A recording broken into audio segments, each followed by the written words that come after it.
On March 25, 2026, HBO released the first teaser trailer for their Harry Potter television adaptation. Within 48 hours, it accumulated 277 million views, setting a new record for viewership in the network's history. Despite those massive numbers, the conversation surrounding the show is dominated by caution.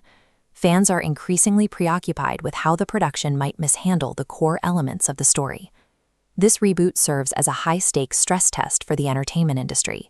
It is a referendum on the absolute limits of recycling established intellectual property for a modern audience.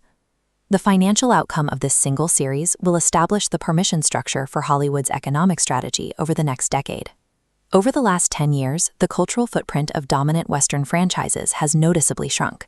Marvel, Star Wars, and Game of Thrones have all seen their influence diminish as their stories struggled to maintain momentum. This decline is especially apparent when compared to the organic, cross-generational passion that defined the height of the Harry Potter phenomenon. At its peak, the series occupied a unique space in the collective consciousness. Today, Harry Potter remains the last major fandom still standing, largely isolated from the fatigue that has drained its contemporaries. When every monolithic franchise falters within the same decade, it suggests a breakdown in the industrial process itself. The synchronized collapse of these properties points toward a systemic failure in how stories are being managed. This failure is driven by an ecosystem of 5 groups: executives, marketers, writers, content creators, and access media. Together, they facilitate the extraction model, which prioritizes extracting financial value from a legacy property until it is completely depleted. We can apply this lens to the new HBO series to see if the project is already showing the symptoms of this corporate machinery. The original films were defined by warmth and whimsy. The new trailer, however, favors the desaturated, muted color grading typical of modern prestige television. Applying the moody visual templates of an adult drama to a story about 11-year-olds indicates that aesthetic decisions are being driven by corporate trends rather than the specific needs of the narrative. The casting of Papa Essiedu as Severus Snape provides a clear example of how structural adaptation choices create a cascade of necessary changes. In the source material, Snape's character arc is defined by the relentless bullying he endured at the hands of James Potter and the Marauders. This cruelty is the catalyst that drives him toward Voldemort. Casting a black actor against white tormentors significantly alters this dynamic, shifting the focus from general bullying into a narrative about racial persecution. To manage these new optics, the writers are forced to alter the original history of the characters. To navigate these changes, the extraction machine uses the word faithful as a marketing tool.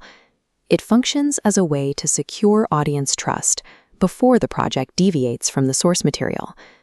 This promise of faithfulness creates a loophole, allowing the studio to spend the audience's goodwill while insulating the production from accountability for its creative departures. Every major studio in Hollywood is currently monitoring this project. They are waiting to see the first wave of subscriber metrics in early 2027. If the series succeeds in capturing a broad, casual audience, it will provide the ultimate proof of concept for the extraction model on a massive scale. Success here would likely lead to a new wave of remakes for franchises like the original Star Wars trilogy, The Lord of the Rings, and Back to the Future, as studios look to restart their own extraction cycles. A commercially successful Potter reboot would indicate that audiences are content to watch the same stories retold indefinitely, reducing the incentive for studios to invest in new ideas. When the financial model assumes that audiences only show up for recognized intellectual property, originality becomes a financially irrational choice for a major studio. This shift carries a cultural cost. Shared stories are the tools we use to transmit values and build identities. When we stop creating new myths, we lose the connective tissue that holds a community together. Beyond the viewership records of the last surviving Western fandom lies an empty pipeline. If the system continues to prioritize recycled nostalgia, the next generation will inherit a culture that has forgotten how to innovate.